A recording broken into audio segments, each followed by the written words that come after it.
Hello, Dr. Bill Geary here, and welcome to our Training into Practice video series. This video is part of the Evaluation Basics category of the TIP series. Today's video describes the importance of collecting both qualitative and quantitative data and offers an exercise to help you see if you are collecting a good balance of data. We will begin with a quick introduction of key terms and processes, followed by a description of the steps for a data plan. Next, we will compare quantitative to qualitative data and walk through a coalition exercise to help assess your data collection efforts. Finally, I will offer some thoughts to keep in mind as you go through the exercise. For this exercise, it is important to think carefully about who should be included. Some coalitions will want their entire membership to participate, while others may not.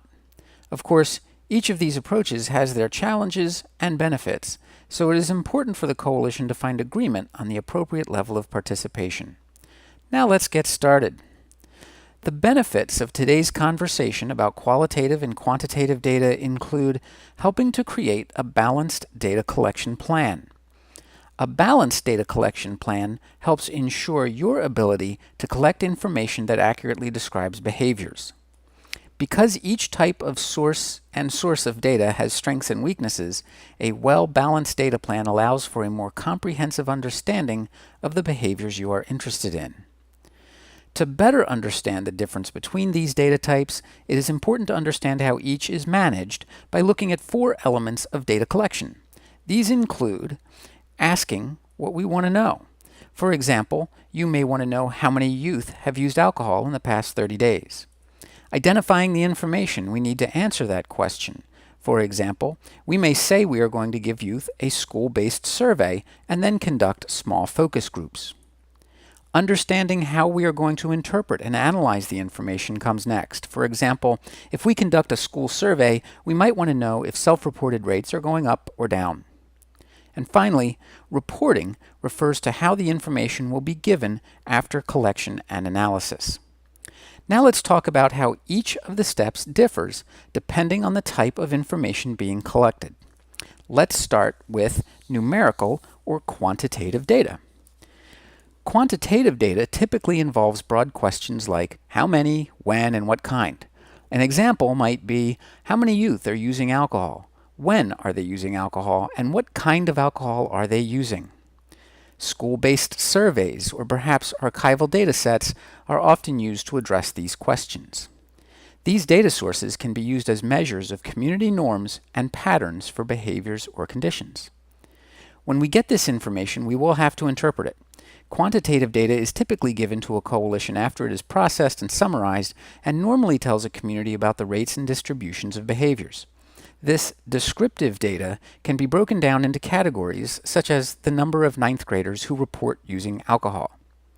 Finally, graphs and charts are typically the best way to report quantitative data. These graphs and charts can also be summarized through narration. Qualitative data typically asks for detailed information about behavior. For example, we might ask questions like, are other people present when youth drink or buy alcohol? Are they drinking with them or coercing them to drink? Note that these questions seek to identify the attributes of typical drinking incidents as opposed to identifying general community patterns. To get this level of detail, we typically rely on narrative or observational data sources like interviews, focus groups, or environmental scans. This narrative and observational data must then be interpreted through the identification of patterns. Some coalitions have used these techniques to identify specific stores where alcohol is provided to youth. They can also use this approach to identify the kind of peer pressure or media messaging that encourages the behavior.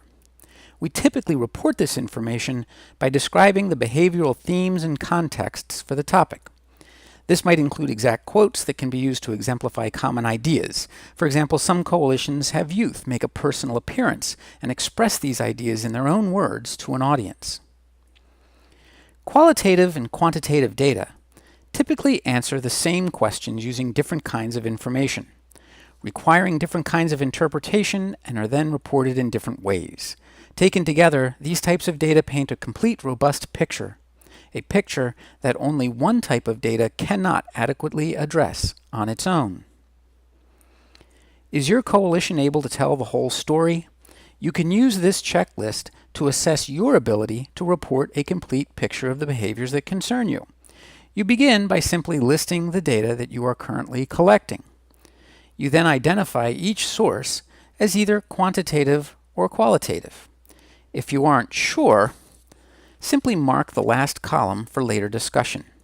You can then use this sheet to help identify data strengths and gaps. Some final thoughts on using both qualitative and quantitative data. First, remember that coalitions who use only one data source to understand a behavior are risking an ineffective or inefficient use of resources. Every data source has limitations, so it is important to compensate for those limitations by collecting other kinds of data on the same behaviors. Second, even if you can't get both qualitative and quantitative data for a single data question, at least be prepared to use different data collection techniques. For example, large surveys have limitations, and using 2 questions from the same student survey risks repeating rather than compensating for those limitations. Finally, the goal is to look for consistency across data types and sources. Ask yourself if each piece of data fits with the other pieces of data. For example, if school surveys indicate alcohol use is going up and arrest data for underage possession is going down, there might be a need to examine this issue more closely. Thank you very much for your interest in coalition evaluation and for watching the video. If you found this useful, please like or comment on the video. Also, subscribe to this channel to keep up with new videos. This YouTube channel is brought to you by CoalitionEvaluation.com and Global Evaluation Solutions. If you have any questions or comments about this exercise or the information described, please leave a comment below or contact me at wgeary@globalevaluationsolutions.com. Please also remember that if you need free technical assistance on evaluation, send an email explaining your issue to help@CoalitionEvaluation.com. Thank you again, and as the Eagles sang, take it easy. Don't let the sound of your own wheels drive you crazy. Take care, everybody.